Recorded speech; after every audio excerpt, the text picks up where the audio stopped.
Hello students, RAS learning point में आपका स्वागत है। तो स्टूडेंट्स, आज हम हिंदी साहित्य से जुड़े कुछ महत्वपूर्ण प्रश्न करेंगे जो कि LT-TET और PGT हिंदी जैसी परीक्षाओं के लिए अत्यंत महत्वपूर्ण हैं। तो चलिए शुरू करते हैं। तो हमारा पहला प्रश्न है, हिंदी साहित्य का आदिकाल कब से कब तक माना जाता है? ऑप्शन ए है 1000 से 1500 ईस्वी, ऑप्शन बी है 1050 से लेकर 1350 ईस्वी, ऑप्शन सी है 1050 से लेकर 1550 ईस्वी, ऑप्शन डी है 1000 से लेकर 1350 ईस्वी तक। तो इसका सही उत्तर हो जाएगा ऑप्शन बी 1050 से लेकर 1350 ईस्वी। हिंदी साहित्य का आदिकाल या वीरगाथा काल का समय जो है 1250 से 1350 ईस्वी के बीच माना जाता है और इसे जो है वो वीरगाथाओं का काल कहा जाता है क्योंकि इसमें जो प्रमुख रचनाएं हैं वो वीर रस में लिखी गई थी।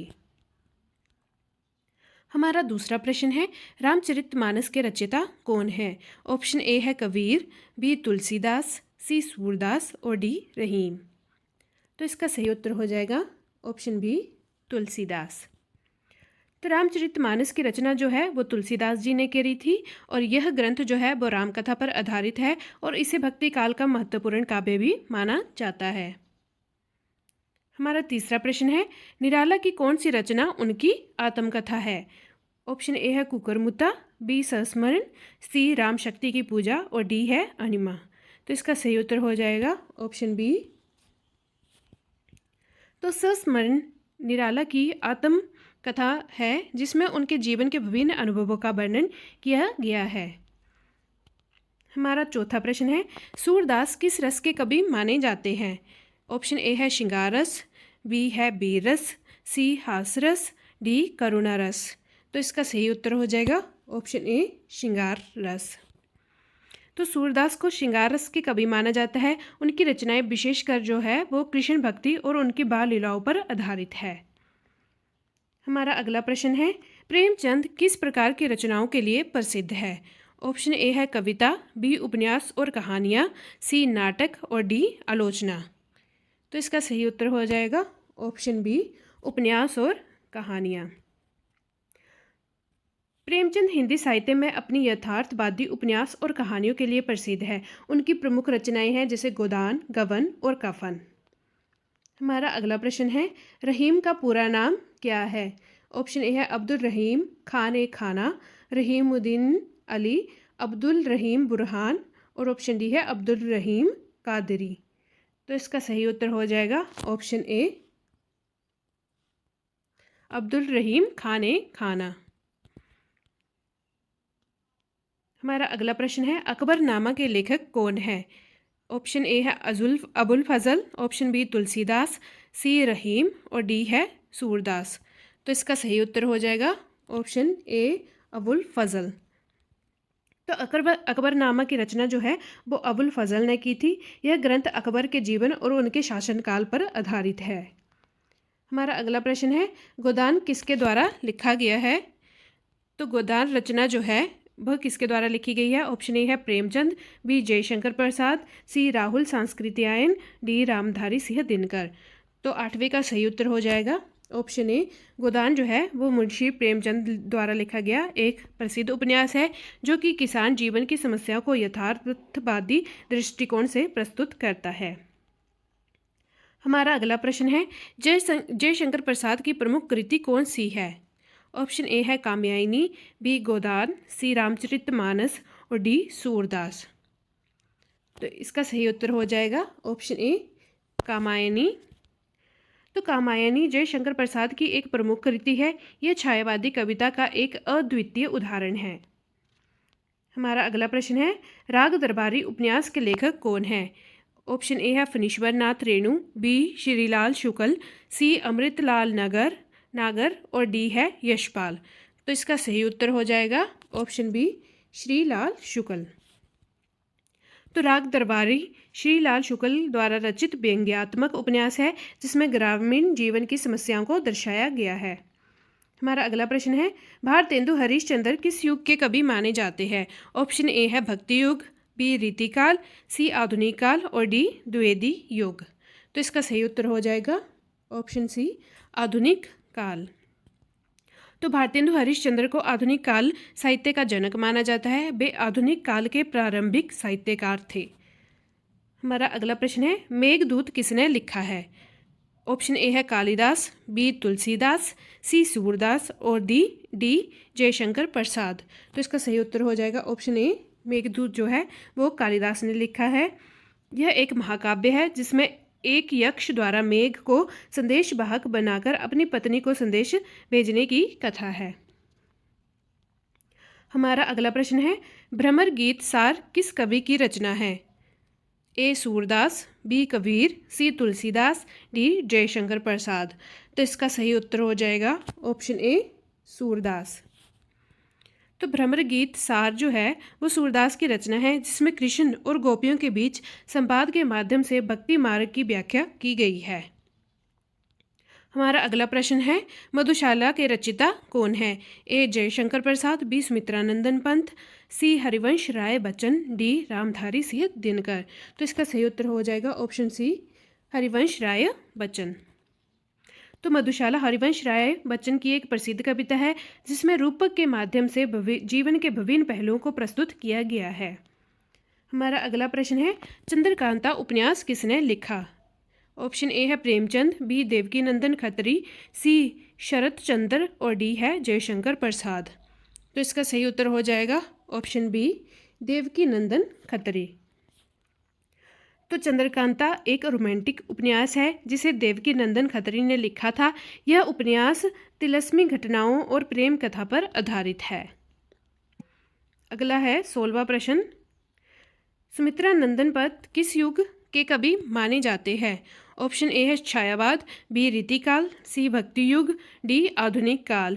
तो इसका सही उत्तर हो जाएगा ऑप्शन ए, छायावाद। सुमित्रा नंदन पंत जो है वो छायावादी युग के प्रमुख कवि थे। उनकी रचनाओं में प्रकृति और सौंदर्य का प्रमुख वर्णन मिलता है। अगला प्रश्न है, कुली उपन्यास के लेखक कौन है? ए प्रेमचंद, बी मुंशी प्रेमचंद, सी मुल्क राज आनंद और डी राजा राव। तो इसका सही उत्तर हो जाएगा ऑप्शन सी, मुल्क राज आनंद। तो कुली उपन्यास मुल्क राज आनंद ने लिखा था। इसमें भारतीय समाज में जाति और वर्ग विभाजन का चित्रण है। अगला प्रश्न है, पंचतंत्र की रचना किसने की? ए विष्णु शर्मा, बी कालिदास, सी भास, डी चाणक्य। तो इसका सही उत्तर हो जाएगा ऑप्शन ए, विष्णु शर्मा। तो पंचतंत्र की रचना जो है वो विष्णु शर्मा ने की थी। यह कहानियों का एक संग्रह है जिसमें नैतिक और व्यवहारिक शिक्षा दी गई है। हमारा अगला प्रश्न है, अंधा युग किसने लिखा? ए धर्मवीर भारती, बी मोहन राकेश, सी विष्णु प्रभाकर, डी हजारी प्रसाद द्विवेदी। तो इसका सही उत्तर हो जाएगा ऑप्शन ए, धर्मवीर भारती। तो अंधा युग जो है वो धर्मवीर भारती का एक प्रसिद्ध नाटक है जिसमें महाभारत के युद्ध के बाद की परिस्थितियों को दर्शाया गया है। हमारा अगला प्रश्न है, निराला किस विधा में विशेष योगदान के लिए जाने जाते हैं? ऑप्शन ए है कहानी, बी उपन्यास, सी कविता, डी नाटक। तो इसका सही उत्तर हो जाएगा ऑप्शन सी, कविता। निराला हिंदी साहित्य में अपनी कविताओं के लिए प्रसिद्ध है। उन्हें छायावादी और प्रगतिशील काव्य धारा में महत्वपूर्ण योगदान दिया है। हमारा अगला प्रश्न है, गोदान उपन्यास का प्रमुख पात्र कौन है? ए होरी, बी घीसू, सी धनिया, डी बुधिया। तो इसका सही उत्तर हो जाएगा ऑप्शन ए, होरी।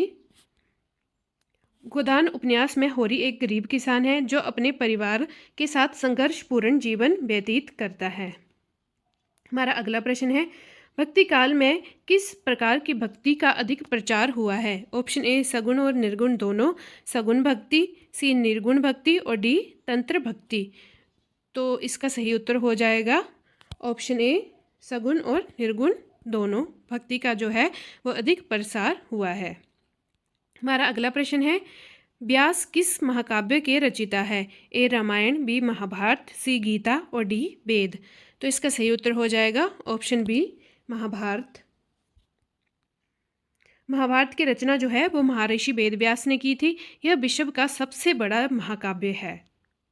हमारा अगला प्रश्न है, रुक्मिणी मंगल के रचयिता कौन है? Option A Surdas, B Tulsidas, C Kabir और डी मीराभाई। तो इसका सही उत्तर हो जाएगा ऑप्शन बी, तुलसीदास। तो रुक्मिणी मंगल जो है वो तुलसीदास की रचना है, जिसमें रुक्मिणी और कृष्ण के विवाह की कथा का वर्णन किया गया है। हमारा 25वां प्रश्न है, साकेत महाकाव्य के रचिता कौन है? ए मैथिली शरण गुप्त, बी सुमित्रानंदन पंत, सी रामधारी सिंह दिनकर और डी महादेवी वर्मा। तो इसका सही उत्तर हो जाएगा ऑप्शन ए मैथिली शरण गुप्त। तो साकेत जो है, साकेत महाकाव्य मैथिली शरण गुप्त की रचना है, जिसमें उर्मिला के दृष्टिकोण से राम कथा का वर्णन किया गया है। हमारा 26वां प्रश्न है, तितली उपन्यास के लेखक कौन है? ए श्रीलाल शुक्ल, बी भगवती चरण वर्मा, सी मोहन राकेश, डी यशपाल। तो इसका सही उत्तर हो जाएगा ऑप्शन बी भगवती चरण वर्मा। तो तितली उपन्यास भगवती चरण वर्मा की रचना है, जो प्रेम और सामाजिक रचना पर आधारित है। हमारा अगला प्रश्न है, चंद्रगुप्त नाटक के लेखक कौन है? ए जयशंकर प्रसाद, बी रामधारी सिंह दिनकर, सी हरिवंश राय बच्चन, डी विष्णु प्रभाकर। तो इसका सही उत्तर हो जाएगा ऑप्शन ए जयशंकर प्रसाद। तो चंद्रगुप्त नाटक जयशंकर प्रसाद की प्रसिद्ध रचना है, जो मौर्य वंश के चंद्रगुप्त मौर्य के जीवन पर आधारित है। हमारा अगला प्रश्न है, उर्वशी काव्य के रचिता कौन है? ए जयशंकर प्रसाद, बी रामधारी सिंह दिनकर, सी सुमित्रानंदन पंत, डी महादेवी वर्मा। तो इसका सही उत्तर हो जाएगा ऑप्शन सी सुमित्रानंदन पंत। उर्वशी सुमित्रानंदन पंत की एक प्रसिद्ध काव्य रचना है, जिसमें पूर्वा और उर्वशी की प्रेम कथा का वर्णन किया गया है। अगला प्रश्न है, धरती अब भी घूम रही है उपन्यास के लेखक कौन है? ऑप्शन ए है अमृतलाल नागर, बी मोहन राकेश, सी यशपाल, डी भगवती चरण वर्मा। तो इसका सही उत्तर हो जाएगा ऑप्शन ए अमृतलाल नागर। धरती अब भी घूम रही है, यह उपन्यास जो है वो अमृतलाल नागर की रचना है, जिसमें स्वतंत्रता संग्राम की पृष्ठभूमि को दर्शाया गया है। अगला प्रश्न है हमारा, परिणय किसकी रचना है? ए सुमित्रानंदन पंत, बी जयशंकर प्रसाद, सी महादेवी वर्मा और डी दिनकर। तो इसका सही उत्तर हो जाएगा ऑप्शन सी महादेवी वर्मा। तो परिणय महादेवी वर्मा की एक प्रसिद्ध रचना है, जिसमें नारी के आत्मबल और उसके संघर्ष को दर्शाया गया है। तो स्टूडेंट्स, ये थे आज के हमारे कुछ महत्वपूर्ण प्रश्न।